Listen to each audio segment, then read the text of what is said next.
What if you apply everywhere and no agent calls? Right. So first of all, I would say, how did you apply? If you cold called, emailed, I would say that's exactly what you should expect. Um, I mean, they don't really owe you anything, and if they don't know you, and you also could have been one of 500 people who cold called them and sent them that email. So Mhm. um, I would go back to the drawing board maybe first and figure out, do you have relationships with friends who you know very well who are on rosters of agents that you potentially would want to work with, and get that introduction. It doesn't need to be like a full vouch where the person needs to like, oh, I fully vouch for everything this person's done. It just needs to be a friendly introduction. This person's a good guy, they're a working actor looking for new representation. Hope it works out. And then you follow up with your materials and your demos and everything, and a request to have a Zoom meeting or a meetup for just be like, have a quick coffee meeting. Like I would say, like, let's have a 15-minute coffee meeting. That's kind of what you'd shoot for. And if it lasts longer than that, great. And then the second part to that is, if you don't have that personal relationship, like I said, just follow up, give it some time, but like 6 weeks later. But you got to be smart and very nonchalant. You don't want to be, if you come across as pestering them or bugging them, or any sense of cynicism, like, oh, what, like, how come you didn't answer my email? You're going to get blown off in a hurry there.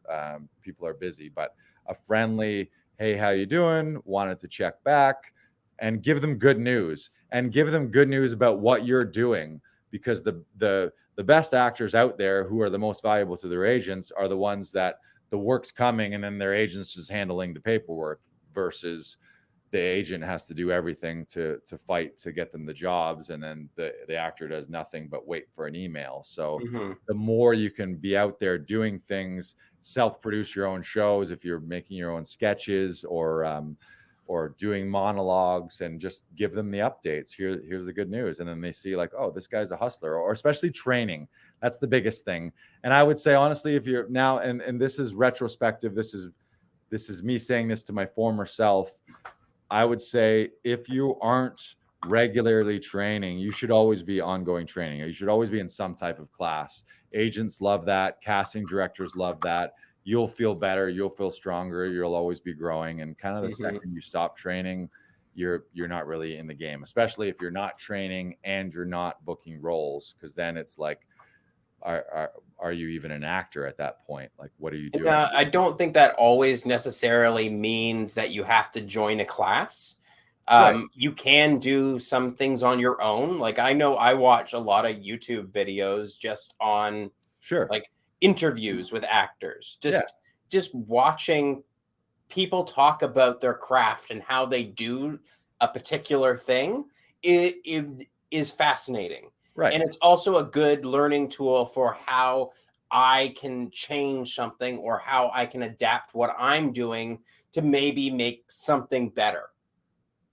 And Right. but it's always about continuously working. And so the more you're working, the more you're trying to find things. Mandy is a great resource just to find something independent to do, that maybe you're not the writer, maybe you're not the producer, but you can try and be like, okay, I'm still auditioning for things. I'm still going out for things, and just keep going with the hustle. And I don't think it's a bad idea to submit every now and again to an agent that you've maybe applied for before, and apply again. Right.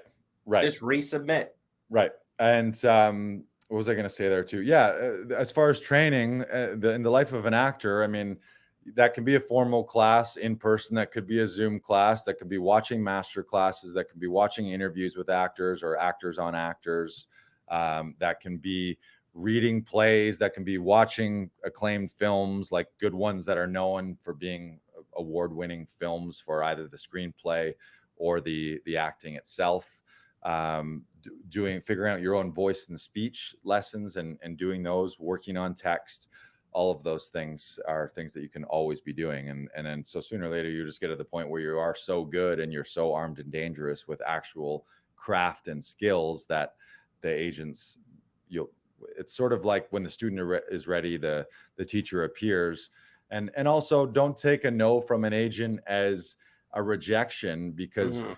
it's kind of like dating. It's a relationship. And if you're the type of person that when someone rejects you and isn't into you, you want them more, you're in a fucked up toxic relationship. Because why would you want love from someone, or why would you want to give love to someone who's overtly said like, no, I'm not into you. I don't want, this is not something I want. So Hmm. be just, and then realize when it does happen, it's meant to be. If it didn't happen, like it wasn't the right fit. So like, how could you, like, you wouldn't want that person as your agent, because you want someone who's excited about you and meets you and is like, okay, yeah, this guy's got the goods. He's training. He's got a good demo. He's got great headshots. He's got a great attitude. He's continually working. I'm going to go to bat for this guy. And if Hmm. they're just kind of like, man, I don't know you, then it's not going to help you out. Like, you're not going to be in a better situation with an agent who doesn't feel gung-ho about you than with no agent, really.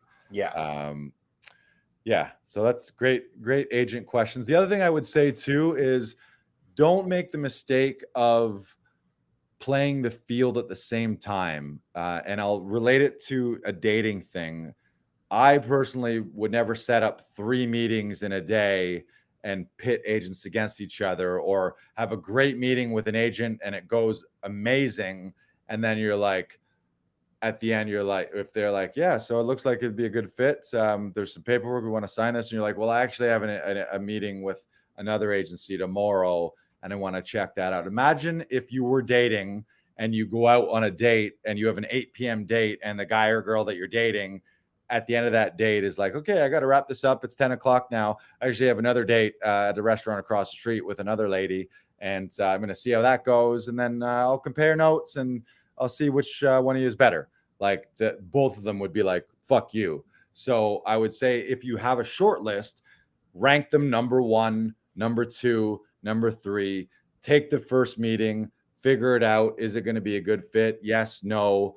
If it's no, then move on. Don't get into Hmm. a situation where you're wasting anyone's time playing the card of like, well, I got to go see if they think I'm if I'm a hot commodity for them, because it's just, you'll end up losing both meetings potentially. And sometimes they know each other as well, where like you have a good impression with this first agent, but a bad impression with the other agent, and then one agent calls the other, who the fuck is this guy? And next thing you know, you have no agents. So Yeah. yeah, I mean, it's being a good human, but it's also a business too. So don't take any of it personally.